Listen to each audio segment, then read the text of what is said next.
यहाँ से स्टार्ट करेंगे। BCW BPSC कॉन्सेप्ट वाला है, इसका टेस्ट यहाँ पर, ठीक है, फुल टेस्ट यहाँ पर पहला देखेंगे हम लोग, राइट।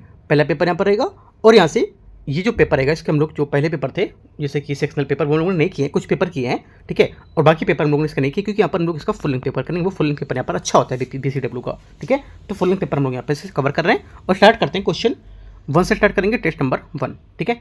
और यहाँ पर अभी एडुटेरिया का भी स्टार्ट होने वाला है फुल लेंथ टेस्ट, वो जैसे कि 9 नंबर हम लोग कर चुके हैं, जो 10वां पेपर होगा फुल लेंथ पहला होगा, ठीक है, ध्यान रखना है। आते हैं, स्टार्ट करते हैं क्वेश्चन 1 से, देखते हैं इसके क्वेश्चन को।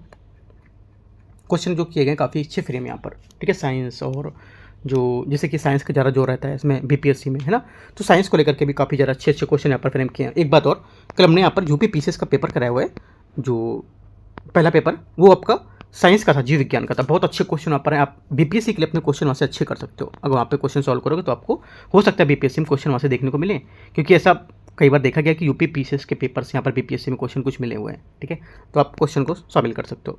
आते हैं क्वेश्चन नंबर 1 से स्टार्ट करते हैं। क्वेश्चन 1 है, निम्नलिखित पर विचार करना है। पहली बात, ये एक स्क्रीन है चुंबकीय एवं विद्युत क्षेत्र द्वारा विक्षेपित नहीं होती है। पहली बात देखो, पहली बात स्टेटमेंट जो हो जाएगा ऐसे, ये क्या होगा, करेक्ट एकदम, क्योंकि यहाँ पर विद्युत क्षेत्र में चुंबकीय क्षेत्र जो आवेशित कण होते हैं इसको ही विक्षेपित कर सकते हैं, ठीक है। उदाहरण के लिए हम बता सकते हो कि अल्फा किरण जो होती है इसमें धनात्मक आवेश होता है, इसलिए वे क्या होती है, विक्षेपित हो जाती है, और बीटा किरणों में ऋणात्मक आवेश होता है, इसलिए वे विक्षेपित नहीं होते हैं, ठीक है। तो ये बात याद रखना है आपको। और लेकिन यहाँ पर एक्स किरणों में कोई एवं गामा किरणों में कोई भी यहाँ पर आवेश नहीं होता है, और ये अल्फा या बीटा किरणों की तरह कण नहीं होती है, और ये प्रकाश की भांति विद्युत चुंबकीय तरंग होती है, क्योंकि एक्स किरणें एवं गामा किरणें उदासीन होती हैं और इन पर कोई आवेश नहीं होता है, इसलिए ना तो विद्युत क्षेत्र और ना ही इसमें चुंबकीय क्षेत्र का पथ मोड़ सकते हैं। तो सिर्फ पहली बात यहाँ से करेक्ट होगी, दूसरी बात गलत है। क्वेश्चन नंबर 2, क्वेश्चन नंबर 2 है, देखते हैं। दूसरा बोला है कि जब प्रकाश किसी विशाल तारे के पास से गुजरता है तो वह मुड़ जाता है, इसे मुड़ने का कारण क्या होगा। करेक्ट आंसर हो जाएगा दूसरे का। इस मुड़ने का कारण है कि गुरुत्वाकर्षण होना, ठीक है, क्योंकि यहाँ पर जो प्रकाश होता है तारों के पास उतना इसलिए मुड़ जाता है क्योंकि तारों का गुरुत्वाकर्षण काफ़ी अधिक और बहुत ज़्यादा शक्तिशाली होता है, ठीक है, क्योंकि गुरुत्वाकर्षण प्रकाश को वैसे नहीं मोड़ता जैसे कोई चुंबक आवेश कणों को मोड़ता हो। इसके बजाय गुरुत्वाकर्षण तारों की जो चारों ओर यहाँ पर क्षैतिज स्पेस अंतरिक्ष है उसके हिसाब से मोड़ता है, और प्रकाश उसी वक्रित जो दिशा होती है ना, वक्राकार जो दिशा होती है उससे होकर गुजरता है, और इस प्रभाव को गुरुत्वाकर्षण कहा जाता है, ठीक है, याद रखना है। आंसर क्या होगा, दूसरे का डी करेक्ट है। क्वेश्चन नंबर 3 है। तीसरा नंबर, एक छात्र 20 किलोग्राम वाला वजन भारी सूटकेस पकड़े हुए बस स्टॉप पर 15 मिनट अपनी बस की प्रतीक्षा करते हुए बिल्कुल स्थिर खड़ा हुआ है, और भौतिकी संबंध में इनमें से कौन सा कथन सही होगा। इनमें से जो सही है क्या होगा बताना है आपको। करेक्ट आंसर हो जाएगा जी यहाँ से सही है इसका, तीसरे का, ये छात्र द्वारा सूटकेस किया गया कार्य शून्य है, क्योंकि उसी जगह खड़ा है, उसने कोई यहाँ पर काम नहीं किया है, ठीक है। भौतिक में यंत्र के द्वारा जो किए गए यहाँ पर बल, ठीक है, और बल की दिशा में विस्थापन दोनों आवश्यक होते हैं, जो यहाँ पर 0 है दोनों, है ना। W बराबर क्या होता है, FS यहाँ पर, यद्यपि छात्र गुरुत्वाकर्षण का संतुलन करने के लिए ऊपर की ओर पर्याप्त बल लगाता है तो थकान महसूस करता है, अर्थात जैविक जो आंतरिक ऊर्जा होती है वो व्यय करता है, और फिर भी क्या होता है, सूटकेस गतिमान नहीं होता है, तो ऐसा क्या होगा, 0 हो गया, क्योंकि कोई विस्थापन यहाँ पर नहीं हो रहा है, ठीक है। आंसर क्या होगा, एक करेक्ट है। क्वेश्चन नंबर 4, एक मानक जो फ्लोरोसेंट ट्यूबलाइट है उसमें समानता थोड़ी मात्रा में पारे के वाष्प मरकरी वेपर के साथ निम्नलिखित में से कौन सी मिश्रित होती है। आंसर क्या होगा, चौथे का जो करेक्ट आंसर हो जाएगा, ये क्या होगा, ये हो जाएगा सही आंसर, आर्गन या क्रिप्टॉन इसका करेक्ट आंसर होगा, ए नंबर, ठीक है। आगे आते हैं क्वेश्चन 5वां, घर्षण बल के संबंध में विचार करना है। पहली बात है, घर्षण जो है स्थैतिक घर्षण समानता गतिज ऊर्जा से अधिक होता है। पहला क्या होगा, 5वें का पहला स्टेटमेंट यहाँ से, ये 5वें का पहला स्टेटमेंट यहाँ से क्या होगा, ये आपका करेक्ट हो जाएगा। सेकेंड बोला है कि यहाँ पर स्थैतिक घर्षण समानता गतिज ऊर्जा से अधिक होता है, क्योंकि इसमें वस्तु विरामावस्था में होता है और सतहों पर अनियमितताओं के प्रारंभिक अंतस्थान तोड़ने के लिए अधिक बल की आवश्यकता होती है। सेकेंड बात है, घर्षण केवल खुदरी सतहों पर ही काम करता है, जबकि यहाँ पर चिकनी सतहों पर बिल्कुल शून्य घर्षण होता है। ये बात इसकी गलत हो जाए, क्योंकि जो सतह अत्यंत चिकनी दिखाई देती है उनमें बड़ी संख्या में सूक्ष्म अनियमितताएं उपस्थित होती हैं, और यद्यपि अधिक खुरदरी सतहों पर घर्षण अधिक होता है, फिर भी स्थूल स्तर पर पूर्णतः चिकनी प्रतीत होते हैं, इन पर कुछ ना कुछ यहाँ पर घर्षण उत्पन्न होता रहता है। आंसर क्या होगा, 1 यहाँ से सिर्फ करेक्ट है, सी आंसर होगा। क्वेश्चन नंबर 6 अनुनाद की जो घटना होती है उसके संबंध में एक व्यवहारिकता अनुप्रयोग क्या होगा? छठे का जो आंसर हो जाएगा ये। देखो, अनुनाद जो होता है तब उत्पन्न होता है जब कोई तंत्र अपनी किसी विशेष प्राकृतिक जो आवृत्ति होती है उस पर अधिकतम आयाम के साथ कंपन करता है। रेडियो ट्यूनिंग में रिसीवर परिपथ को इच्छित रेडियो स्टेशन की आवृत्ति के साथ अनुनाद की अवस्था संयोजित किया जाता है। अनुनाद के कारण उसी विशेष आवृत्ति का संकेत प्रबल हो जाता है, जबकि अन्य आकृतियाँ क्या होती हैं? अस्वीकृत हो जाती हैं। इसलिए रेडियो रिसीवर को ट्यून करना अनुनाद का एक महत्वपूर्ण अनुप्रयोग बताता है। बी आंसर होगा। क्वेश्चन नंबर 7वां नंबर है, कई टन वजन वाला जो एक सेना का टैंक ढीली रेतीली जो भूमि है उसमें कीचड़ भूमि में बिना धंसे आसानी से चल सकता है, जबकि उसे कहीं भार वाली एक समान यात्री वाली कार कीचड़ में फंस जाती है। इनमें कौन सा कथन यहाँ पर सही स्पष्ट रूप से बता रहा है ये चीज़ लेकर के? देखो, जिसके बारे में सही बात बता रहा है ये आंसर हो जाएगा इन चारों बातों में। करेक्ट आंसर 7वें का क्या होगा? ये टैंक की सतह चौड़ी पटरियों और उसके भार काफ़ी बड़ी सतह में फैल जाता है, जिससे क्या होता है? भूमि पर लगने वाला दाब काफ़ी कम हो जाता है। अगर आप छोटी कोई आप 10 किलो का कोई चीज़ ले लो और छोटी सी चीज़ में, जैसे कि मान लो सरिया टाइप में है ना, मोटी सी लोहा ले लो और उसको एकदम से फेंकोगे तो गड़ जाएगा वो। लेकिन अगर 10 किलो वही काफ़ी बड़ा चादर जैसा होगा तो क्या रखा रहेगा? वही एक एग्जाम्पल आपको बता रहा है। जैसे कि एग्जाम्पल और ले सकते हैं हम लोग, ये कीचड़ जैसा होता है। कीचड़ में क्या है, अगर डूब रहे हो हम लोग तो क्या उस लेट जाओ, लेटने से हमारा भार जो पूरे शरीर में हो जाता है, फैल जाता है, हाँ, इक्वल हो जाता है वो। इससे क्या होता है, अब अगर नहीं लेटोगे तो क्या एक ही भार पूरे में ही में लगा रहेगा, तो क्या होगा? डूब जाएगा। तो ये भी एग्जाम्पल आप इसमें ऐड कर सकते हो। ठीक है, आंसर इस तरह से क्या हो जाएगा?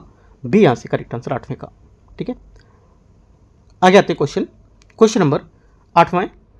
एक वस्तु एक समान समतल ऊर्ध्वाधर दर्पण के सामने 4 मीटर की दूरी पर रखा गया। यदि वस्तु को दर्पण की ओर 1 मीटर और निकट ले जाता है तो वस्तु उसके प्रतिबिंब के बीच की दूरी क्या हो जाएगी? 8वीं का आंसर हो जाएगा इसकी जो बीच की दूरी है वो हो जाएगी क्या? ये हो जाएगी 6 मीटर, है ना। प्रारंभ वस्तु को दर्पण से 4 मीटर दूर, इसलिए उसका प्रतिबिंब दर्पण से पीछे बनेगा। जो वस्तु को 1 मीटर दर्पण को ले जाता है तो उसकी दूरी क्या हो जाएगी? 3 मीटर हो जाएगी। तो 4 मीटर - 1 इक्वल 3 मीटर। ठीक है, क्योंकि समतल दर्पण में प्रतिबिंब दर्पण के पीछे उतनी दूरी पर बनता है, इसलिए जितनी दूरी पर वस्तु दर्पण के सामने होती है, इसलिए प्रतिबिंब उतने ही दर्पण के पीछे 3 मीटर दूसरी साइड बनेगा। तो 3 + 3 = 6। क्वेश्चन नंबर 9, विद्युत फ्यूज के संबंध में विचार करना है। विद्युत फ्यूज तार ऐसे पदार्थ से बनाता है जिसका गलना कुछ होता है ताकि वह अचानक आने वाले विद्युत प्रभाव के झटकों को बिना टूटे सहन कर सके। 9वें का पहला स्टेटमेंट क्या होगा? 9वें का पहला स्टेटमेंट यहाँ से ये करेक्ट है नहीं, पहला यहाँ से गलत है, क्योंकि विद्युत फ्यूज पर जो धारा होती है ये ऊष्मीय प्रभाव पर कार्य करती है। ठीक है, और फ्यूज तत्व का गलनांक कम होता है, यह कम होना चाहिए ताकि यहाँ पर धारा सुरक्षित सीमा तक अत्यधिक यहाँ पर बह सके, है ना। और यदि उसका गलनांक अधिक होगा तो क्या होगा? ये नहीं पिघलेगा और अत्यधिक धारा उपकरणों को क्षति पहुंचा सकता है या आग लगने का खतरा हो सकता है। पहली बात गलत होगा। सेकंड बात है, यह सदैव परिपथ के लाइव वायर के साथ श्रेणी क्रम में जोड़ा जाता है। सेकंड बात यहाँ से एकदम करेक्ट है, क्योंकि फ्यूज सदैव वायर के साथ श्रेणी क्रम में जोड़ते हैं। एक होता है श्रेणी क्रम, एक होता है समांतर क्रम। ठीक है, तो श्रेणी क्रम में जोड़ेंगे। सेकंड बात करेक्ट है। क्वेश्चन नंबर 10 है, इसमें बोला है बड़े मालवाहक जहाज तथा इंजीनियर जो संरचना है उसमें दरवाजों एवं खिड़कियों के कटाव को जानबूझकर तीक्ष्ण वर्गाकार कोनों के स्थान पर गोलाकार बनाता है। निम्नलिखित में से कौन सा कथन है जो ये डिजाइन और प्रमुख यांत्रिकी के कारण अच्छी तरह से स्पष्ट करता है इसका? देखो, जो 10वें का आंसर हो जाएगा हमारा, ये क्या हो जाएगा? ये हो जाएगा आपका कि जो तीक्ष्ण वर्गाकार कोने हैं उसमें तनाव संकेंद्रण वाले क्षेत्र बन जाने से इससे क्या होता है? इससे संरचना भार पर पड़ने वाले दरारों और संरचनात्मक विफलता के प्रति अधिक संवेदनशील हो जाती है। आंसर बी यहाँ से सही होगा। ठीक है, तीक्ष्ण या 90 डिग्री वाले कोने को स्थान बनाते हैं जहां ये तनाव रेखाएं अत्यधिक सघन रूप से एकत्रित हो जाती हैं। इस घटना को तनाव संकेंद्रण कहा जाता है और समय के साथ संकेंद्रित तनाव धातु थकान या मेंटल फटिंग जो होता है वो दरारों के कारण बनने लगता है और अंडाकार अथवा गोलाकार छेद या कट खुलाव तनाव सुचारू रूप से प्रभावित होने देता है और उसे पूरी परिधि में क्षेत्र में समान रूप से वितरित कर देता है। ठीक है, याद रखना है। क्वेश्चन नंबर 11, जब सोडियम सल्फेट जो है Na2SO4 तथा बोरियम क्लोराइड जो है इसके जलीय जो विलय होते हैं उसको आपस में मिलाता है तो एक श्वेत अवक्षेप बनता है। ये अघुलनशील श्वेत पदार्थ है क्या? करेक्ट आंसर 11वें को हो जाएगा, ये बेरियम सल्फेट इसका आंसर होगा। ठीक है, बेरियम सल्फेट इसका करेक्ट आंसर होगा। आगे आते हैं क्वेश्चन 12, आलू के चिप्स के पैकेटों के भीतर निम्नलिखित में से कौन सी गैस भरी जाती है ताकि उसमें तेल और वसा ऑक्सीकरण और जो विकृत गंधिता ना हो, है ना। यहाँ पर इसमें मतलब इसमें ले आना चाहिए ये। तो आंसर क्या होगा 12वें का करेक्ट आंसर क्या होगा? 12वें का सही आंसर यहाँ से ये नाइट्रोजन इसका सही आंसर होगा। ठीक है, 12वें का नाइट्रोजन करेक्ट आंसर होगा। क्वेश्चन नंबर 13 है, समूह 16 के तत्वों के बारे में निम्नलिखित में से कथन विचार करना है। ठीक है, देखते हैं 30 नंबर को। पहला बोला है इसमें कि इन्हें चाल्कोजेंस कहा जाता है। पहला क्या होगा? पहली बात यहाँ से करेक्ट है। ठीक है, सेकेंड बात है चाल्कोजेंस या अयस्क बनाने वाले तत्वों को समूह के रूप में जानते हैं इनको। सेकेंड बात है ऑक्सीजन ब्रह्मांड में सबसे प्रचुर मात्रा में पाया जाने वाला एक तत्व होता है। ये बात गलत है इसकी। सेकेंड बात यहाँ से क्या हो जाएगी? ये गलत, क्योंकि ऑक्सीजन और सल्फर अधातु सेलेनियम और जो टेलुरियम मेलाइड होते हैं, जबकि पेलोनियम एक धातु है और पेलोनियम रेडियोधर्मी है और अल्पकालिक है। ठीक है, तो पृथ्वी पर जो सभी तत्वों में ऑक्सीजन सबसे प्रचुर मात्रा में और भूप्रपटी द्रव्यमान लगभग 46.6% ऑक्सीजन से बनता है। शुष्क हवा के हिसाब से करीब 20.946 है ना, इतना ऑक्सीजन होती है। तो यहाँ से सेकंड बात गलत है, क्योंकि ब्रह्मांड में हाइड्रोजन का सबसे प्रचुर मात्रा में पाया जाने वाला तत्व मानते हैं। तीसरी बात है सेलेनियम टेलुरियम अपधातु है, वही मैंने बात बताई आपको। 1 और 3 करेक्ट है। 13 का आंसर क्या होगा? 13वें का आंसर हो जाएगा 1 और 3, मतलब सी बात करेक्ट है। क्वेश्चन नंबर 14 40 नंबर है। इससे बोला है कि एक्वारेजिया एक ऐसी अत्यधिक संचारक तथा धूमयुक्त द्रव है जो सोना और प्लेटिनम जैसी धातुओं को घोलने को सक्षम होता है, और ये सांद्र हाइड्रोक्लोरिक अम्ल सांद्र नाइट्रिक अम्ल के ताजा तैयार किए विलयन को अनुपात में मिलाता है। किस अनुपात में मिलाता है? आंसर हो जाएगा 14 का करेक्ट आंसर। यहाँ से 14वें का आंसर ये क्या होगा? B3:1 रेशियो इसका सही आंसर है। ठीक है, क्या कहते हैं? क्वेश्चन नंबर 15, खाना पकाते समय यदि बर्तन का निचला भाग बाहर की ओर से काला पड़ रहा है तो स्पष्ट रूप से क्या संकेत करता है? देखो, ये संकेत करता है 15 का करेक्ट आंसर कि जो वायु क्षेत्र है उसके अवरुद्ध होने के कारण ईंधन पूर्ण रूप से नहीं जल पा रहे हैं।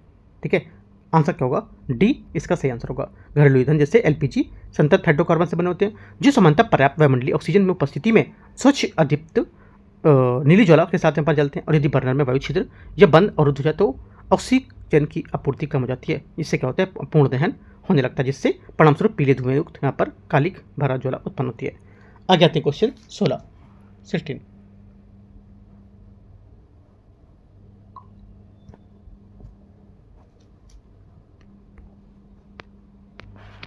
16 नंबर क्वेश्चन है। इसमें बोले जल के साथ धातुओं की विक्रिया के संबंध में विचार करना है। पहली बात है सभी धातुएं ठंडे जल में साथ तीव्रता से अभिक्रिया करके हाइड्रोजन गैस उत्पन्न करती है। पहला क्या होगा? 16 का पहला स्टेटमेंट यहाँ से ये गलत है, क्योंकि धातुओं की रासायनिक अभिक्रिया में काफ़ी अधिक भिन्नता होती है, और सोडियम तथा पोटेशियम ठंडे जल के साथ अत्यंत तीव्र और उग्र अभिक्रिया करते हैं, लेकिन कैल्शियम धीमी अभिक्रिया करता है, और मैग्नीशियम को स्पष्ट रूप से गर्म जल की आवश्यकता होती है, जबकि लोहा, जस्ता और एल्युमिनियम द्रव जल के साथ अभिक्रिया नहीं करता है और केवल भाप के साथ अभिक्रिया करता है। पहला क्या होगा? पहली बात यहाँ से गलत हो जाएगी। सेकेंड बात है कैल्शियम जल पर तैरने लगता है, क्योंकि उत्पन्न हाइड्रोजन गैस के बुलबुले की तरह उसे चिपक जाते हैं सतह पर। सेकेंड बात सही है। तीसरा, लोहा ठंडे जल में सात तीव्रता के साथ अभिक्रिया करता है, परंतु भाप पर कोई अभिक्रिया नहीं करेगा। तीसरी बात क्या होगी? तीसरी बात यहाँ से ये गलत है, क्योंकि लोहा समान ठंडे अथवा गर्म जल के साथ कोई सक्रिय अभिक्रिया नहीं करता है, केवल ये लाल तप्त अवस्था में ही प्रवाहित भाप के संपर्क में आने पर क्रिया कर देगा। आंसर क्या होगा? आंसर हो जाएगा आपका 16 का दूसरा सही था, है ना, और पहला गलत था, तीसरा गलत है, केवल 2 सही है, बी। क्वेश्चन नंबर आगे आते हैं 17 नंबर है संकेतकों का तथा पीएच मान मापने संबंधी क्रिया के बारे में विचार करना है। घृणा संकेतक अम्लीय अथवा क्षारी माध्यम से अपना रंग बदलती है। पहला क्या होगा? 17 का पहला स्टेटमेंट यहाँ से क्या होगा? ये गलत है, ठीक है, क्योंकि घृण संकेतक जैसे प्याज या रस, है ना, इसका रस, वनीला एसेंस अथवा लौंग का तेल, ये अम्लीय और क्षारीय माध्यम में अपना विशिष्ट सुगंध बदलते ना कि अपना रंग बदलते हैं। ये बात गलत हो जाएगी। किसी उदासीन विलयन पीएच ठीक 7 होता है, जबकि पीएच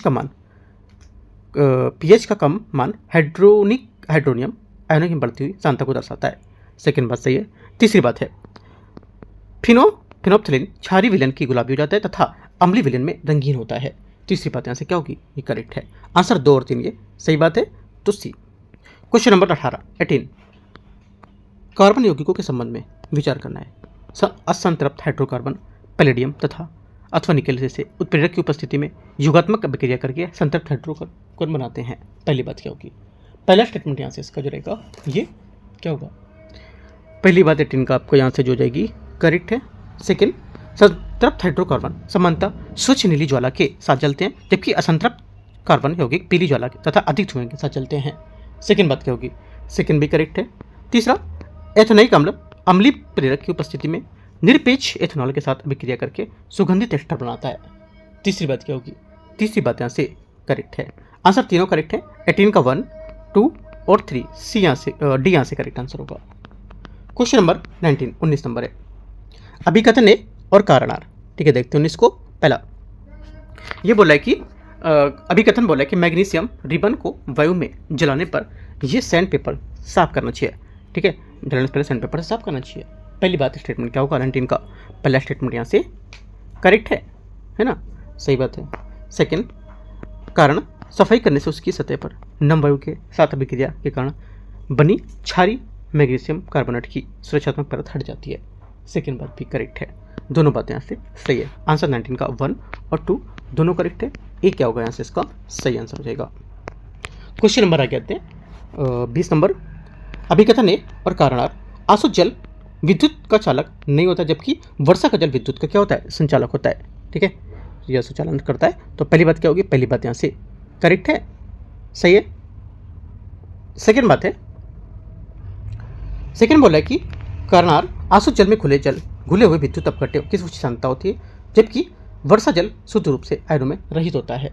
सेकेंड बात यहाँ से गलत है, क्योंकि इसमें वास्तविकता के विपरीत ये कहा गया कि आसुत जल में विद्युत अपघट्यों की अधिक मात्रा होती है तथा वर्षा जल पूर्णतः शुद्ध और आयन रहित होता है। चूंकि यह कथन सत्य और कारण गलत है, तो आंसर हमारा सी करेक्ट हो जाएगा।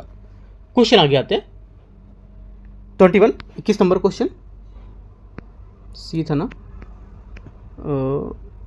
आंसर क्या सी था, एक सही था आर गलत था, ए सही आर गलत है, तो सी हाँ ठीक है।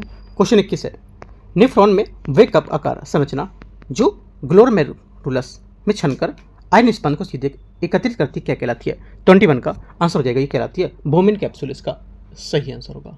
क्या कहलाती है, बोमिन कैप्सूल। ठीक है, नेफ्रॉन वक्र की संरचनात्मक क्रियात्मक इकाई जो रक्त को निस्यंदन करके यहाँ पर जो मूत्र है उसका निर्माण से काम करेगी, और निस्यंदन की प्रक्रिया वृक्क कणिका में प्रारंभ होती है, जिसमें दो मुख्य भाग होते हैं, ग्लोमेरुलस और बोमेन कैप्सूल। ठीक है, जो ग्लोमेरुलस होता है ये कोशिकाओं का सघन जाल गुच्छा होता है, और बोमेन कैप्सूल ये दोहरी भित्ति वाली एक कप के आकार की थैली होती है। ठीक है, तो आंसर क्या होगा, 21 का भी करेक्ट है। 22 नंबर है, 22 नंबर क्वेश्चन, इसमें बोला अमीबा में पोषण की जो प्रक्रिया है क्या कहलाती है। 22वीं का आंसर क्या हो जाएगा, 22वीं का आंसर हो जाएगा ये कहलाती है डी, मतलब हेलोजोइक पोषण कहलाती है। ठीक है, हेलोजोइक पोषण अमीबा क्या एक कोशिकीय यूकैरियोटिक जीव है जो हेलोजोइक पोषण प्रदर्शित करता है। यह विषमपोषी पोषण का एक प्रकार है जिसमें ठोस या द्रव कार्बनिक पदार्थों का अंतर्ग्रहण किया जाता है, जिन्हें बाद में जीव के स्तर पर अंदर पचाया जाता है और अवशोषित किया जाता है। आंसर क्या होगा, डी करेक्ट है यहाँ से इसका आंसर, हेलोजोइक पोषण। ठीक है, आगे आते क्वेश्चन 23, यहाँ से 23 नंबर क्वेश्चन है 23 नंबर, कथन ए और कारणार। ठीक है, देखो यहाँ पर जो अभी क्वेश्चन हम लोग कर रहे हैं ना, पहले साइंस का क्वेश्चन है, उसके बाद आपका अगला सब्जेक्ट का आएगा। जैसे कि यहाँ पर पहले करीब 30 क्वेश्चन के आसपास आपको हर अलग अलग सब्जेक्ट के मिलेंगे, 30 क्वेश्चन इसके, 30 क्वेश्चन ऐसे करके ये फुल लेंथ बनाया गया है ना। हर देखो सब कोचिंग वालों का अलग अलग यहाँ पर टाइप से फुल लेंथ है, जैसे कि कोई यहाँ पर जैसे कि पहला साइंस बना दिया, दूसरा क्वेश्चन हिस्ट्री बना दिया, तीसरा क्वेश्चन पॉलिटी बना दिया, ऐसे करके बनाते हैं। इसमें क्या है, इनमें यहाँ पर 30 क्वेश्चन करके अलग अलग बनाएंगे ऐसे। ठीक है, तो ध्यान रखना है आपको, राइट, ये नहीं सोचना कि साइंस का ही क्वेश्चन चलते चले जा रहे हैं, तो इसलिए मैंने आपको अपडेट कर दिया। ठीक है, 23 नंबर है, कथन ए कारणार। टेटनी में मांसपेशियों में तीव्र तेज ऐंठन होती है। पहला क्या होगा, 23 का जो पहला स्टेटमेंट है ये यहाँ से गलत होगा, है ना। पहली बात यहाँ से क्या होगी, गलत है, क्योंकि टेटनी में पहली बात यहाँ से हाँ, क्योंकि यहाँ पर टेटनी एक नैदानिक अवस्था है, इसमें मांसपेशियों में अनिच्छिक रुक कर होने वाला तथा पीड़ादायक संकोचन या तीव्र ऐंठन होती है। ये समानता हाथों, पैरों, चेहरों, है ना, और मांसपेशियों में इसको लेकर के दिखाई देती है, राइट। तो पहला क्या होगा, 23 का पहला स्टेटमेंट आपका जो जाएगा यहाँ से ये करेक्ट है, गलत नहीं है, पहला सही है। दूसरी बात है, ये शरीर द्रवों में कैल्शियम Ca+ उच्च स्तर को कारण होता है। सेकेंड बात भी यहाँ से करेक्ट है। दोनों बातें यहाँ से क्या हो जाएंगी, इसकी एकदम करेक्ट है, क्योंकि टेटनी शरीर के द्रव्यों कैल्शियम और निम्न स्तर के कारण होती है, न कि उच्च स्तर के कारण। ठीक है, अच्छा उच्च स्तर के कारण नहीं होती, निम्न स्तर के कारण होती है। ठीक है, तो इस वजह से गलत होगी। आंसर क्या होगा 23 का आपका ए सही है, आर गलत है, सी आंसर होगा। ठीक है, आगे आते हैं क्वेश्चन 24 नंबर है। कथन ए और कारण आ रहे। यीस्ट कोशिकाओं में ऑक्सीजन की उपस्थिति में पाइरुवेट जो होते हैं उसके विघटन एथेनॉल और कार्बन डाइऑक्साइड उत्पन्न करेगा। पहली बात 24 का पहला स्टेटमेंट यहाँ से करेक्ट है। सेकेंड बात है, सेकेंड बोला यह प्रक्रिया श्वसन का एक प्रकार होती है जो माइटोकॉन्ड्रिया के अंदर होती है। पहली बात यहाँ से सही थी, दूसरी बात यहाँ से गलत, क्योंकि यहाँ पर किण्वन या पाइरुवेट जो होता है इसका अवयवी विघटन पूरी तरह से कोशिका के कोशिका द्रव्य में होता है, ना कि माइटोकॉन्ड्रिया के अंदर। सेकेंड बात गलत हो गई, ओनली वन करेक्ट है। आंसर 24 का सी करेक्ट आंसर। 25 मानव हृदय के किस कक्ष में पूरे शरीर में प्रणालीगत परिसंचरण में ऑक्सीजन युक्त पंप करने के लिए सबसे मोटी पेशी दीवारें होती हैं? क्या हो जाएगा आंसर? आंसर हो जाएगा यहाँ से आपका करेक्ट 25 का ये आपका बायां नीला इसका करेक्ट आंसर होगा। ठीक है, मानव हृदय में 4 कच्ची पेशी अंग होते हैं और यद्यपि दोनों नीले हृदय के रक्त के बाहर पंप करने के लिए जिम्मेदार होते हैं, लेकिन उसके द्वारा किए जाने वाले कार्यभार कारण उसकी पेशी दीवारों की मोटाई महत्वपूर्ण अंतर होता है, क्योंकि यहाँ पर जो बायां नीला बोल रहा है, बायां नीला पर्याप्त बल उत्पन्न करता है ताकि यहाँ पर ऑक्सीजन युक्त रक्त को मां धमनी के माध्यम से पूरे शरीर में सबसे दूरस्थ और उत्कोक तक पहुंचाया जा सके। आगे आते क्वेश्चन 26 मानव श्वसन तंत्र और गैसों के परिवहन के संबंध में विचार करना है। पहली बात कार्बन डाइऑक्साइड मानव युक्त रक्त युक्त में मुख्य रूप से लाल रक्त कोशिकाओं में भीतर कार्बामिनोहिमोग्लोबिन के रूप में परिवहित होता है। पहला क्या होगा 26 का पहला स्टेटमेंट यहाँ से क्या होगा, ये करेक्ट है, गलत है, क्योंकि कार्बन डाइऑक्साइड का केवल लगभग 20 से 25% जो होता है, कितना 20 से 25% कार्बामिनोहिमोग्लोबिन के रूप में परिवहित होता है। CO2 के परिवहन का मुख्य तरीका यानी लगभग 70% प्लाज्मा में खुले बाइकार्बोनेट आयन में होता है। तो बात गलत हो जाएगी। सेकेंड बात क्या होगा, सेकेंड बात यहाँ से बाइकार्बोनेट आयनों में परिवहन के दौरान एथेरोसाइट्स के अंदर विद्युत गतिशीलता बनाए रखने के लिए क्लोराइड शिफ्ट होती है। सेकेंड बात करेक्ट है। तो आंसर क्या होगा, आंसर हमको हो जाएगा कौन सा बोला है सही होगा, तो सिर्फ दूसरा सही है, तो आंसर यहाँ से बी केवल 2। क्वेश्चन नंबर 27 है। 27 बोला एक व्यक्ति में ऐसी स्थिति का निदान किया जाता है जिसमें पैराथायरॉइड हार्मोन का अत्यधिक स्राव होता है। निम्नलिखित में से कौन सा शारीरिक परिवर्तन इस व्यक्ति के सबसे अधिक संभवतः से देखा जाएगा? आंसर क्या होगा बताना है आपको। देखो करेक्ट जो आंसर हो जाएगा यहाँ से ये होगा, इसका सही आंसर हो जाएगा 27 का ये होगा आपका ऑस्टियोक्लाइस्टिक जो गतिविधि है इसके वृद्धि का वृक्क की जो पुनः शोषण में वृद्धि के कारण हाइपर कैल्सीमिया इसका आंसर होगा 27 का। ठीक है, क्योंकि यहाँ पर पैराथायरॉइड जो हार्मोन होता है ये एक हाइपर कैल्सीमिया हार्मोन है जो रक्त में Ca+2 के स्तर को बढ़ाता है और ये हड्डियों में ऑस्टियोक्लाइट्स को सक्रिय करके और अस्थि मैट्रिक्स को विघटन को बढ़ाता है और रक्त नलिकाओं को क्या करता है कैल्शियम द्वारा पुनः अवशोषण को बढ़ा देता है और तथा विटामिन डी को सक्रिय करके आंतों में कैल्शियम के अवशोषण को अप्रत्यक्ष रूप से बढ़ाता है। ठीक है, आगे आते हैं क्वेश्चन 28 नंबर है 28 नंबर मानव शरीर की क्रिया विज्ञान में निम्नलिखित में से कौन सा तंत्र सबसे अच्छी तरह से समझाता है कि हार्मोन इंसुलिन रक्त शर्करा ग्लूकोज के स्तर को कैसे कम करेगा? 28 का सही आंसर हो जाएगा ये वसा ऊतक तथा मांसपेशी कोशिकाओं की कोशिका झिल्ली पर ग्लूकोज 4 वाहक प्रोटीन के स्थानांतरण को प्रेरित करके। सी क्या होगा यहाँ से सही आंसर होगा क्वेश्चन नंबर कौन सा, क्वेश्चन नंबर 28 का। ठीक है, क्वेश्चन नंबर 29 29 नंबर है।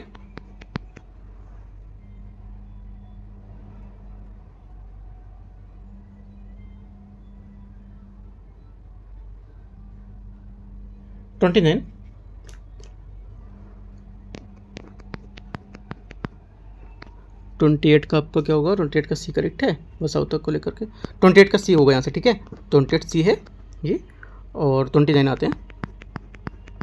मानव शरीर जो प्रतिरक्षा है उसके तंत्र में कौन सा इम्यूनोग्लोबुलिन प्रतिरक्षी अपने स्रावित रूप में पंचक या पेंटामर संरचना में पाया जाता है तथा प्रतिजन के कारण यहाँ पर प्राथमिक प्रतिरक्षा प्रतिक्रिया के दौरान सबसे पहले संश्लेषित होता है। आंसर क्या हो जाएगा? 29 का जो सही आंसर होगा इसका ये हो जाएगा आईजीएम, है ना। आईजीएम क्या है? देखो आईजीएम में सबसे बड़ा प्रतिरक्षी अणु होता है क्योंकि यहाँ पर इसका स्रावित रूप एक पंचक या पेंटामर संरचना में होता है जो एक श्रृंखला द्वारा जुड़ा रहता है, ठीक है। और इसमें 10 प्रतिजन बाइंडिंग स्थल होते हैं और ये किसी नए प्रतिजन के प्रारंभिक इस संपर्क में तीव्रता से बनाने वाला एक प्रथम प्रतिरक्षी होता है जिसके बाद में वर्ग परिवर्तन होकर आईजीएल या जो आईजीजी है उसका निर्माण करता है।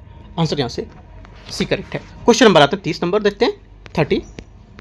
निम्नलिखित में से कौन सा विकल्प है उसका सही क्रम बता रहा है जो यहाँ पर ओवन को यहाँ पर संभावित अवरोपण स्थल तक पहुँचाने को लेकर परिवर्तन से गुजारता है। 30 पहली बात देखो क्या होगी। पहली बात बोला है इसमें अंडाशय, गर्भाशय, अम्पुला और स्थमस गर्भाशय गिरिसा तो ग्रीवा। तो आंसर जो हो जाएगा 30 का ये हो जाएगा करेक्ट। ये अंडाशय, फिम्ब्रिया, ठीक है, एम्फोडिबुलम, अम्पुला, स्थमस और गर्भाशय गिरिवा। आंसर यहाँ से क्या होगा? 30 का बी करेक्ट है, ठीक है, 20 का आंसर होगा। आगे आते हैं आंसर क्वेश्चन नंबर 31। यहाँ से पॉलिटी का क्वेश्चन स्टार्ट हो गया है। निम्नलिखित में से कौन सा भारतीय संविधान की प्रस्तावना का हिस्सा नहीं है? करेक्ट आंसर हो जाएगा भारतीय संविधान की प्रस्तावना का हिस्सा नहीं है, आर्थिक स्वतंत्रता इसका सही आंसर होगा, ठीक है। प्रस्तावना भारतीय संविधान का एक अभिन्न अंग है और इसे सर्वोच्च न्यायालय द्वारा केशवानंद भारती मामले 1973 में भी क्या किया ऐसा माना गया था। यद्यपि ये प्रत्यक्ष रूप से न्यायालय में लागू नहीं होता फिर भी ये संविधान के प्रावधानों की व्याख्या के लिए एक मार्गदर्शक और प्रकाश स्तंभ के रूप में काम करता है। ये भारतीयों के राष्ट्र के मूल्यों पर भी क्या करता है, ये आकांक्षा सहित यहाँ पर समाहित करता है और शामिल करता है इनमें, ठीक है। आगे आते हैं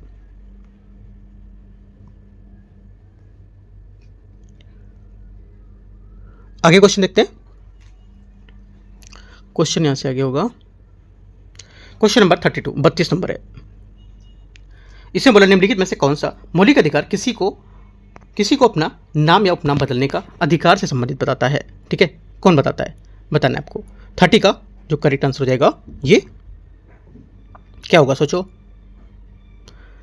30 का जो आपको सही 32 का जो सही आंसर हो जाएगा आपका ये हो जाएगा क्या होगा?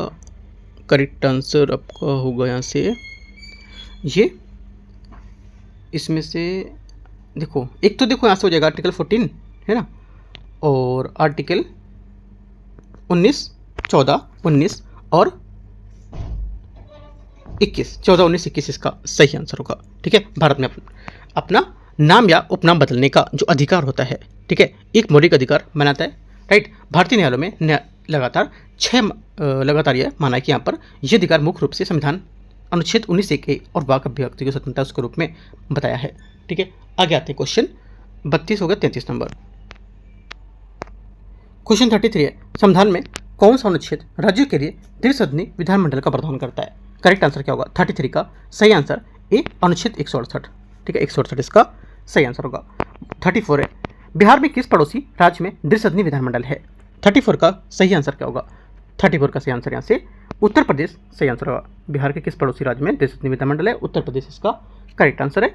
35 नंबर इनमें से कौन सा संवैधानिक संशोधन अधिनियम जो है उच्च न्यायालय के ये अधिकार देता है कि वे किसी भी व्यक्ति को प्राधिकार भले ही उसके क्षेत्र में अधिकार क्षेत्र बाहर हो रिट जारी कर सकता है और यदि कारण कार्रवाई होता है कॉज ऑफ एक्शन उसकी सीमा के भीतर उत्पन्न हुई हो तो आंसर क्या होगा? 35 का करेक्ट आंसर यहाँ से ये 15वां संविधान संशोधन अधिनियम इसका सही आंसर होगा, क्योंकि जो 15वां संविधान संशोधन अधिनियम 1963 उच्च न्यायालय ने यह अधिकार प्रदान किया था कि वे किसी भी व्यक्ति या प्राधिकरण को भले ही उनके क्षेत्रीय अधिकार क्षेत्र से बाहर स्थित हो रिट जारी कर सकेंगे और यदि कारण कार्रवाई कॉज ऑफ एक्शन के लिए उनके क्षेत्र के भीतर उत्पन्न हुई हो तो।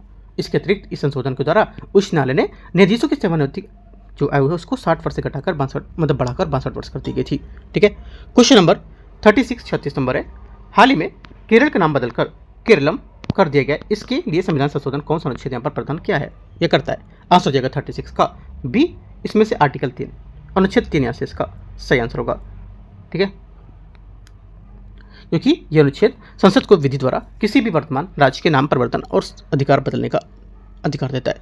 37 नंबर आते हैं निम्नलिखित में से किस अधिकार को सुप्रीम कोर्ट ने सुभाष कुमार बनाम बिहार राज्य 1991 मामले में अनुच्छेद 21 के अंतर्गत शामिल किया है?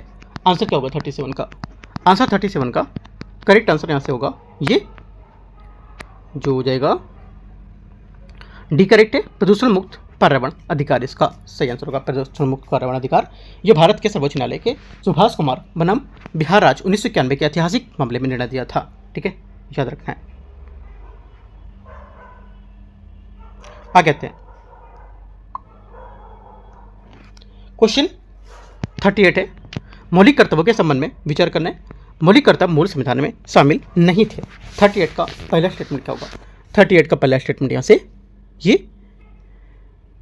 करेक्ट है। सेकंड बात है, स्वर्ण सिंह समिति 1976 की सिफारिश के आधार पर 42वें संविधान संशोधन अधिनियम 1976 द्वारा 10 मौलिक कर्तव्य क्या है जोड़े गए थे।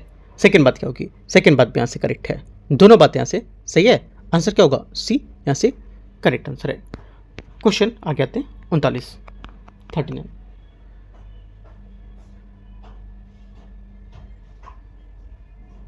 39 है, निम्नलिखित में से कौन भारत के संविधान के प्रति सच्ची आस्था और निष्ठा रखने की शपथ लेता है?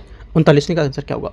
39 का आंसर हो जाएगा, एक तो भारत का मुख्य न्यायाधीश, ठीक है, दूसरा प्रधानमंत्री और चौथा केंद्रीय मंत्री। राज्यपाल इसमें नहीं लेता है। ठीक है, आंसर क्या होगा? 1, 2, 4 इसका सही आंसर होगा, ए नंबर। क्वेश्चन 40 नंबर है, वस्तु सेवा कर जीएसटी परिषद के बारे में विचार करना है। भारत के जो प्रधानमंत्री है इसको संविधान के अनुच्छेद 279A के अंतर्गत जीएसटी परिषद का गठन का अधिकार प्राप्त है। 40 का पहला स्टेटमेंट क्या होगा? पहला स्टेटमेंट यहाँ से गलत है ना?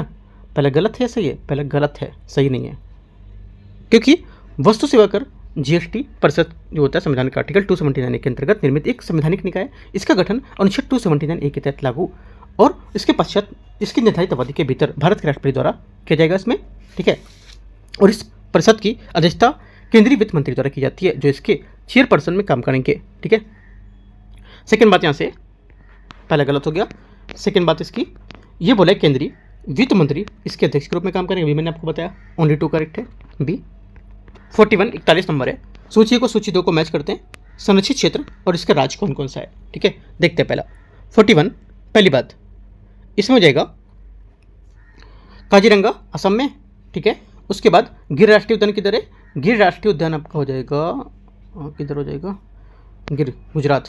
पेरियार राष्ट्रीय उद्यान पेरियार केरला, C3। अगला सुंदरबन पश्चिम बंगाल। करेक्ट आंसर यहाँ से ए सही आंसर है।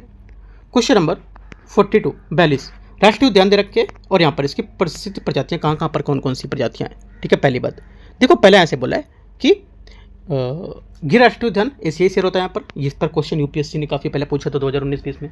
ठीक है, सेकंड बात है Dachigam national park hangul correct है, और एक सिंह वाला गेंडा मानस राष्ट्रीय उद्यान ये भी करेक्ट है। 1, 2, 3 बात इसकी करेक्ट है, सभी तीनों। सी 42 का करेक्ट आंसर है। 43 आते हैं, निम्नलिखित में से पर्वत जो श्रेणी है उसको उत्तर से दक्षिण क्रम में विस्तार करना है, देखना विचार करते हैं। पहली बात यहाँ से 43 का इसमें बोला है कि विंध्य श्रेणी, अरावली श्रेणी, सतपुड़ा श्रेणी, पश्चिमी घाट। करेक्ट आंसर हो जाएगा एक तो अरावली श्रेणी, ठीक है, उसके बाद आपका आएगा पहला विंध्य श्रेणी, दूसरा पहला, उसका तीसरा आपका आएगा सतपुड़ा श्रेणी, के बाद चौथा पश्चिमी घाट। करेक्ट आंसर यहाँ से क्या होगा? ए यहाँ से सही आंसर हो जाएगा इसका। ठीक है, अरावली श्रेणी उत्तर भारत के पश्चिमी भाग में मुख्यतः राजस्थान और हरियाणा में स्थित है, और इसके दक्षिण में विंध्य श्रेणी स्थित है जो उत्तरी भारत के प्रद्वीपीय भारत के बीच एक प्राकृतिक विभाजन बनाती है, और इसी दौरान दक्षिण में सतपुड़ा श्रेणी स्थित है जो मुख्यतः नर्मदा, तापी और इन नदियों की प्रणाली के बीच फैली हुई है। पश्चिमी घाट प्रद्वीपीय भारत के पश्चिमी तट के साथ विस्तृत और सबसे दक्षिणी भाग की ओर स्थित है, इसलिए इसे उत्तर से दक्षिण के क्रम में अरावली, विंध्य, सतपुड़ा, पश्चिमी घाट बताती है। ठीक है, आगे आते क्वेश्चन 44 नंबर है, निम्नलिखित में से बोला है कि पृथ्वी की सतह पर ऊपर की ओर यहाँ पर वायुमंडल की परतों का सही क्रम यहाँ से कौन सा होगा? सही क्रम जो हो जाएगा 44 का ही हो जाएगा, क्षोभ मंडल, ठीक है, समताप मंडल, मध्य मंडल और ताप मंडल इसका सही आंसर होगा। ये ए नंबर 44 का करेक्ट आंसर है। 45 नंबर क्वेश्चन है, जल मुर्मद और यहाँ पर संबंधित सागरों को महासागर से जोड़ना। ठीक है, तो मलक्का जल मुर्मद आपको जाएगा हिंद महासागर, प्रशांत महासागर। ठीक है, अगला बेरिंग मुर्मद आर्कटिक महासागर और प्रशांत महासागर को। ठीक है, सेकंड बात क्या करेक्ट है। अगला पाक डरमुरोज या जल लाल सागर, भूमध्यसागर, ये बात इसकी गलत हो जाएगी। आंसर क्या? 2 बातें यहाँ से इसकी करेक्ट है। आगे आते हैं क्वेश्चन 46 नंबर है। 46 बोला निम्नलिखित में से जानकारी के आधार पर जो भारत की नदी उसकी पहचान करना है। ठीक है, करते हैं पहचान, देखते हैं 46 को। पहला, ये अमरकंटक पठार के निकट से निकलती है। ठीक है, क्या होगा? पहला बात यहाँ से इसकी जो स्टेटमेंट रहेगी, ये बोल रहे हैं ये पश्चिमी ओर से प्रवाहित होकर अरब सागर में गिरती है। ये रिफ्ट फ्रंस घाटी होकर बहती है और ये डेल्टा के स्थान पर एस्चुरी मोहना बनाती है। 4 बात यहाँ पर दे रखा है, तो किसकी बात यहाँ पर कर रहे हैं? ये बात कर रहे हैं नर्मदा सी। 47 नंबर है, निम्नलिखित जानकारी के आधार पर आर्द्रभूमि की पहचान करना है। आर्द्रभूमि को हम लोग पहचान करते हैं। देखो पहला बोला है 47 में कि यह भारत की सबसे बड़ी मीठे पानी लगून होगी, ये ओडिशा में स्थित है ना, और ये प्रवासी पक्षियों के लिए प्रसिद्ध इरावदी डॉल्फिन ये प्रजाति है। अब तो पता चल गया होगा कौन कौन है। 2 चीज़ से आप पता लगा सकते थे, इरावदी डॉल्फिन और ये मीठे पानी की और ओडिशा में। 3 बात से आंसर क्या होगा 47 का, यहाँ से करेक्ट आंसर झील का झील ओडिशा में, है ना। आगे आते क्वेश्चन 48 नंबर, निम्नलिखित जानकारी के आधार पर ज्वालामुखी की पहचान करना है। यह भारत का एक सक्रिय ज्वालामुखी है, यह अंडमान सागर में स्थित है, ये दक्षिण एशिया का एकमात्र पुष्ट ज्वालामुखी है। ठीक है, क्या होगा? ये बात कर रहा है किसकी? ये बात कर रहा है बैरन द्वीप की बात कर रहा है। ठीक है, बी यहाँ से सही आंसर होगा। बैरन द्वीप भारत का एकमात्र पुष्ट सक्रिय ज्वालामुखी है और ये अंडमान सागर में स्थित है और अंडमान निकोबार क्षेत्र के निकट टेक्टोनिक गतिविधियों के संबंधित ज्वालामुखी द्वीप को चाप का हिस्सा बताता है। और नरकुंडम भी एक ज्वालामुखी द्वीप है, इसे सामान्यतः सुप्त या निष्क्रिय माना जाता है। आगे आते क्वेश्चन 49 नंबर 49 नंबर क्वेश्चन 49 है, निम्नलिखित में से विशेषताओं के आधार पर ज्वालामुखी के प्रदेश की पहचान करना है। पहला जलवायु प्रदेश की पहचान करना है, ज्वालामुखी ने। ठीक है, तो देखते हैं इसमें 49 में पहली बात बोले इसमें कि गर्म और शुष्क ग्रीष्म ऋतु। ठीक है, गर्म और शुष्क यहाँ पर ग्रीष्म ऋतु है, यहाँ पर होती है। मध्यम आर्द्र शीत ऋतु होती है और मुख्य वर्षा शीत ऋतु में ही होती है और जैतून की खेती भी सामान्य यहाँ पर की जाती है। आंसर क्या होगा? आंसर हो जाएगा 49 का करेक्ट आंसर। अगर ये आपको पता है कि जैतून की खेती कहाँ की जाती है तो क्वेश्चन कर ले जाओगे। करेक्ट आंसर यहाँ से क्या होगा? ये भूमध्यसागरीय जलवायु इसका सही आंसर होगा। ठीक है, इंपॉर्टेंट है, अच्छा क्वेश्चन है। आगे आते क्वेश्चन 50, निम्नलिखित में से इसके आधार पर वन की पहचान करना है कि वन यहाँ पर कौन सा होगा। ठीक है, देखते हैं। पेड़ के एक निश्चित मौसम अपने पत्ते गिरा देता है, ये मध्यम वर्षा वाले क्षेत्रों में पाया जाता है और सागौन साल इसकी प्रमुख प्रजातियां हैं। किसकी बात कर रहा है? 50 में ये बात कर रहा है किसकी? करेक्ट आंसर हो जाएगा, ये बात कर रहा है उष्णकटिबंधीय पर्णपाती वन की बात कर रहा है। सी यहाँ से करेक्ट आंसर होगा उष्णकटिबंधीय पर्णपाती वन। राइट, आगे क्वेश्चन 51 है 51, कुवैत से भारत जाने के लिए जहाजों को निम्नलिखित में से किस जल संधि से होकर गुजरना आवश्यक होता है? आंसर हो जाएगा 51 का, ये गुजरना आवश्यक होगा हॉर्मुज जल संधि से।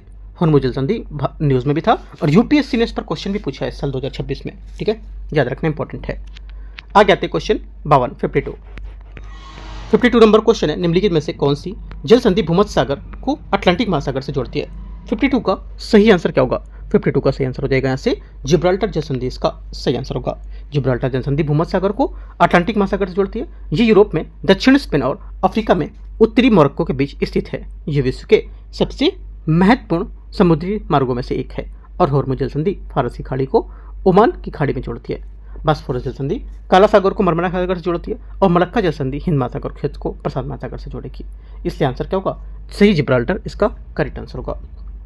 क्वेश्चन 53 है, निम्नलिखित में से किस नदी को दक्षिण गंगा के नाम से जानते हैं? आंसर 53 का हो जाएगा, ये जानते हैं गोदावरी करेक्ट आंसर है ना।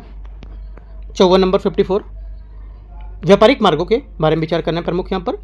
स्वेज नहर भूमध्य सागर को लाल सागर से जोड़ती है जिससे यूरोप में एशिया के बीच समुद्री यात्रा कम हो जाती है। 54 का पहला स्टेटमेंट क्या होगा? ये पहली बात यहाँ से क्या हो जाएगी? करेक्ट है। सेकंड, पनामा नहर अटलांटिक महासागर को प्रशांत महासागर जोड़ती है जिससे जहाजों को केप हॉर्न के चारों ओर यात्रा करने की आवश्यकता समाप्त हो जाती है। सही बात है। तीसरी बात यहाँ से, ऐतिहासिक रेशम मार्ग मुख्यतः समुद्र आधारित व्यापारिक मार्गों के नेटवर्क था जो पूर्व में पश्चिम को जोड़ता है। तीसरी बात यहाँ से क्या होगी? ये गलत हो जाएगी, है ना। तीसरी बात गलत है क्योंकि ऐतिहासिक रेशम मार्ग मुख्यतः समुद्र आधारित व्यापक मार्ग था और ये ऐतिहासिक रूप से रेशम मार्ग मुख्यतः स्थल आधारित व्यापारिक मार्गों का नेटवर्क था। ठीक है, क्या था? स्थल आधारित था, तो यहाँ से गलत हो जाएगा। चौथी बात है, ये समुद्री मार्ग जलवायु परिवर्तन के कारण एक संभावित भविष्य के शिपिंग लेन और महत्वपूर्ण स्थान प्राप्त कर रहा है क्योंकि ये यूरोप और पूर्वी एशिया के बीच स्वेज जो नहर है उसकी तुलना में पारगमन समय को काफ़ी कम कर देता है। ये बात सही है। 1, 2, 4 इसका करेक्ट आंसर है। ठीक है, 1, 2, 4 मतलब बी नंबर। क्वेश्चन नंबर आगे आते हैं 55 नंबर 55, निम्नलिखित में से कौन सा विश्व का सबसे ऊंचा सक्रिय ज्वालामुखी है? 55 नंबर 55 का correct answer Ojos del Salado इसका सही आंसर हो जाएगा। ठीक है, एंडीज में चिली अर्जेंटीना में सीमा पर स्थित ओजोस डेल सलाडो 6893 मीटर ऊंचाई पर साथ यहाँ पर सबसे ऊंचा सक्रिय ज्वालामुखी जो एटना, मौना लोआ और मेरापी से भी ऊंचा है। ठीक है, क्वेश्चन नंबर 56, क्रीमिया प्रायद्वीप और उससे सटे समुद्रों में संबंध में निम्नलिखित पर विचार करना है। क्रीमिया प्रायद्वीप मुख्यतः काला सागर और अजूब सागर के बीच स्थित है। 56 का पहला स्टेटमेंट यहाँ से क्या होगा, करेक्ट है। सेकंड, केरच जल मुर्मत काला सागर और अजूब सागर को जोड़ता है। सेकंड बात ये भी करेक्ट है। तीसरा, यूक्रेन, रूस, तुर्की, जॉर्जिया, रोमानिया और बुल्गारिया ये सभी देश काला सागर की सीमा से सटे हुए लगे हुए हैं। सही बात है। चौथा, अजूब सागर की सीमाएं यूक्रेन और रूस के क्राइमिया प्रायद्वीप से लगती है। चौथी बात करेक्ट है। आंसर क्या होगा, सभी बातें इसकी सही है। ठीक है, करेक्ट आंसर क्या होगा, करेक्ट आंसर हो जाएगा आपका 56 का 1 2 3 4 सभी बात एकदम करेक्ट। डी आंसर इसका सही है। क्वेश्चन 57 है, रिंग ऑफ फायर जो है ये प्रशांत महासागर के बेसिन का एक यहाँ पर क्या है, प्रमुख क्षेत्र है जहाँ बड़ी संख्या में भूकंप और ज्वालामुखी विस्फोट होते हैं और ये महासागरीय खाइयों, ज्वालामुखी चापों और ज्वालामुखी पट्टियों को प्लेट गतिविधियों की एक संतत श्रृंखला संबंधित होती है। तो ये यहाँ पर जो है ये देश पूरी तरह से प्रशांत रिंग फायर में अवस्थित होगा। कौन, आंसर हो जाएगा 57 का करेक्ट आंसर ये हो जाएगा जापान, फिलीपींस, इंडोनेशिया, चिली, इसका आंसर होगा।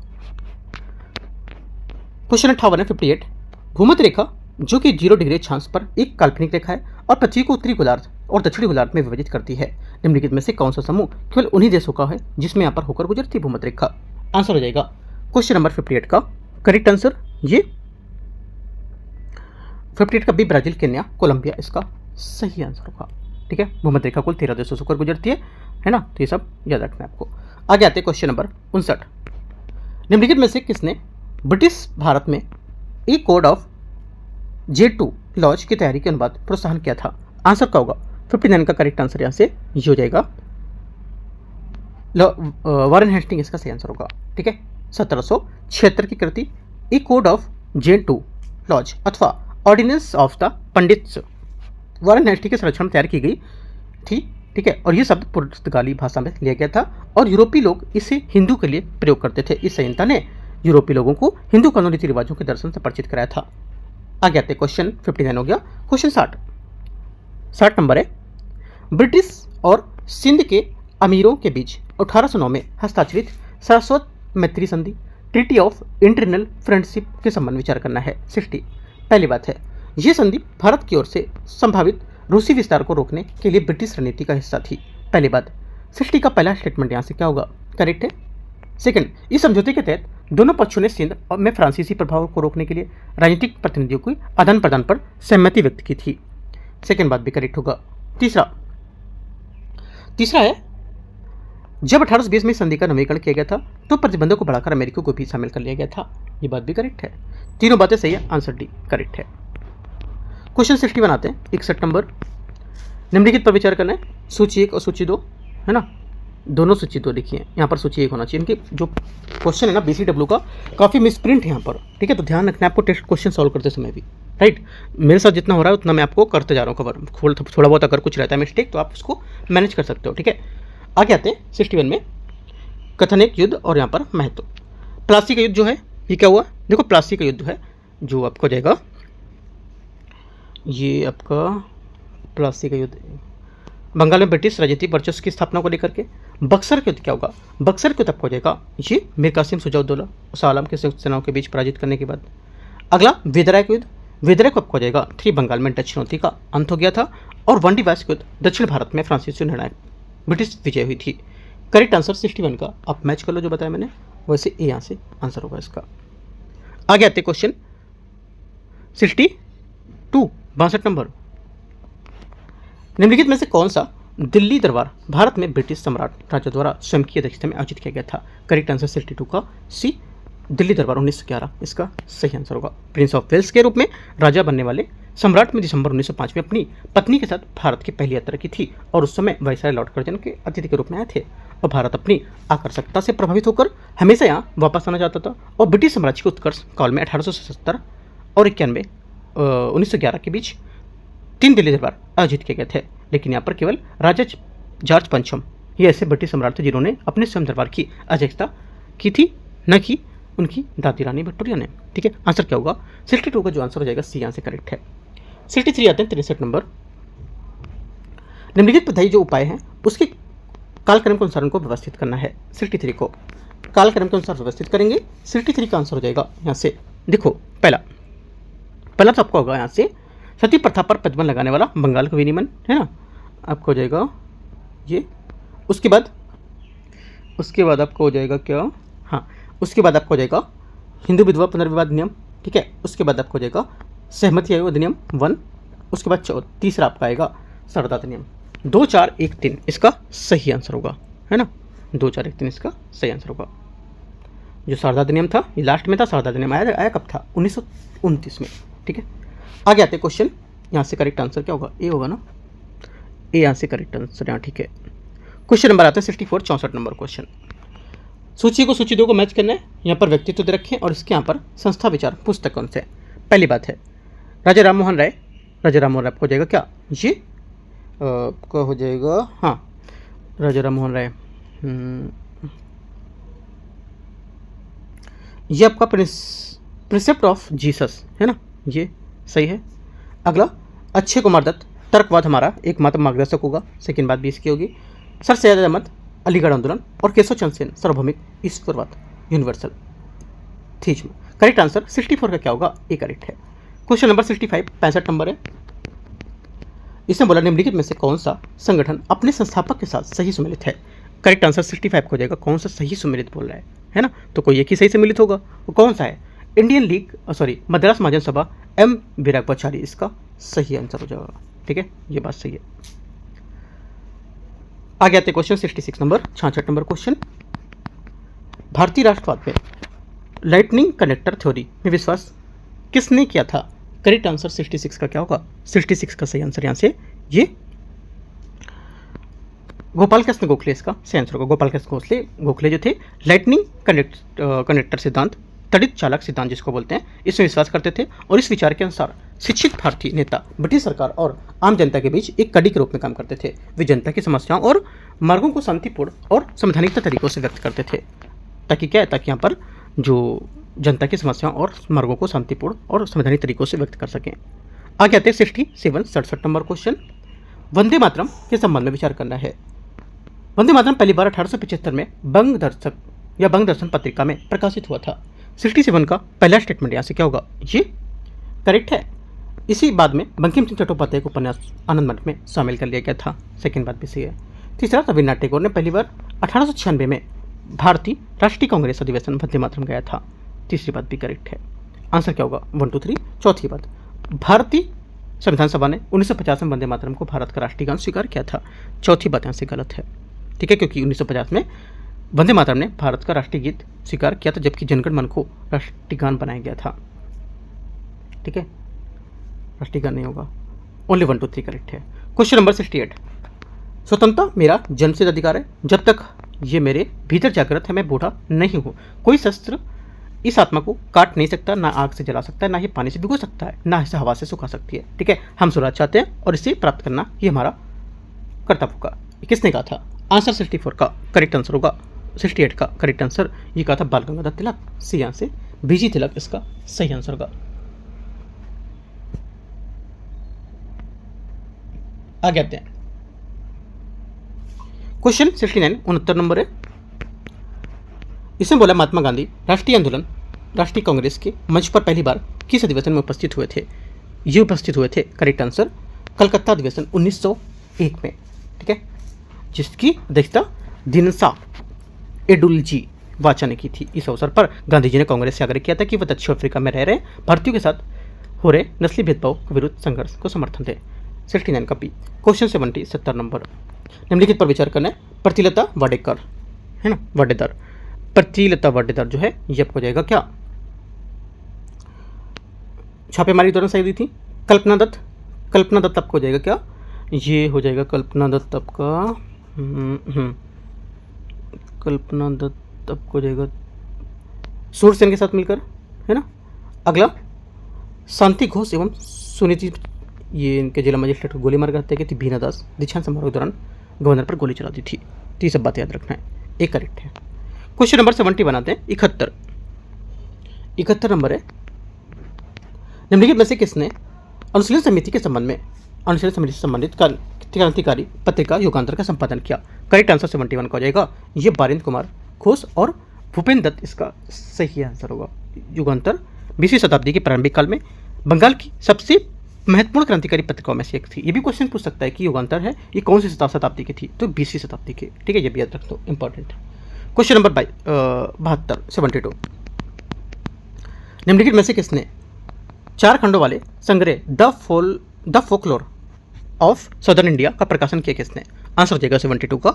ये प्रकाशन किया था नटेशा शास्त्री, इसका सही आंसर होगा। ठीक है, नटेशा शास्त्री ने 4 खंडों वाले car the folklore of southern India का प्रकाशन किया था। उन्होंने लोक कथाओं और वास्तविकता राष्ट्रहित की जो साहित्य माना था इसको, आम जनता को, लोगों को लेकर के वास्तविक संस्कृति विचार को लेकर विशेषताओं को दर्शाती थी। बी आंसर है। 73 नंबर निम्नलिखित में से अवध किसान जो आंदोलन है वो किस नेता से पहले फिजी में अनुबंधित या गिरमिटिया के रूप में काम किया था? आंसर 73 का क्या होगा? करेक्ट आंसर हो जाएगा यहाँ से ये बाबा रामचंद्र, इसका सही आंसर होगा। क्वेश्चन 74 है, निम्नलिखित में से किस विद्वान ने 1904 में अर्ली हिस्ट्री ऑफ इंडिया शीर्षक में प्राचीन भारत को प्रथम व्यवस्थित इतिहास लिखा था? आंसर 74 का क्या होगा? 74 का सही आंसर यहाँ से जो जाएगा ये सी करेक्ट है, विसेंट आर्थर स्मिथ, इसका सही आंसर होगा। ठीक है, विसेंट आर्थर स्मिथ ने 1904 में अर्ली हिस्ट्री ऑफ इंडिया प्रकाशित किया था, जिसे प्राचीन भारत के इतिहास को कालक्रम के अनुसार साहित्यिक और पुरातात्विक और अभिलेखिक साक्ष्यों के आधार पर प्रस्तुत करने को लेकर सबसे प्रारंभिक व्यवस्थित प्रयासों में से माना जाता है। आगे आते क्वेश्चन 75 नंबर।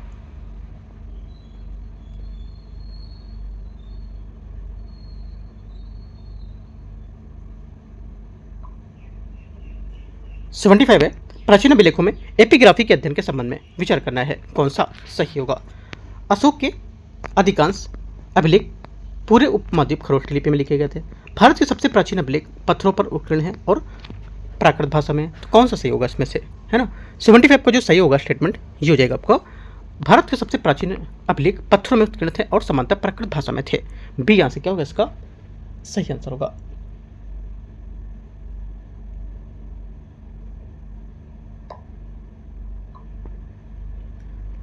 सेवेंटी फाइव का बी करेक्ट है। ठीक है, आंसर क्या होगा? बी सही आंसर होगा यहाँ से 75 का। तो देखो हम लोग यहाँ पर 75 भी क्वेश्चन करेंगे आज, राइट? और आगे क्वेश्चन जो 76 से रहेंगे, 76 से 150 क्वेश्चन तक हम लोग पार्ट 2 में कवर करेंगे कल। ठीक है, आज यहाँ से 75 क्वेश्चन किए और जितने टॉपिक यहाँ पर आए उन सभी टॉपिकों को जाके अच्छे से कवर करो। जैसे कि यहाँ पर एपिग्राफी क्या है ना, प्राचीन अभिलेख को लेकर के यहाँ पर क्वेश्चन है, और युगांतर पत्रिका को लेकर क्वेश्चन था, उसके बारे में और जाके डीप में पढ़ो। तो एक एक चीज़ को यहाँ पर जाके डीप में यहाँ पर कवर करना है, राइट? याद रखना है। तो एंड करते हैं इसको, बाकी कुछ डाउट है नीचे कमेंट में आप पूछ सकते हो। ठीक है, all the best, thank you.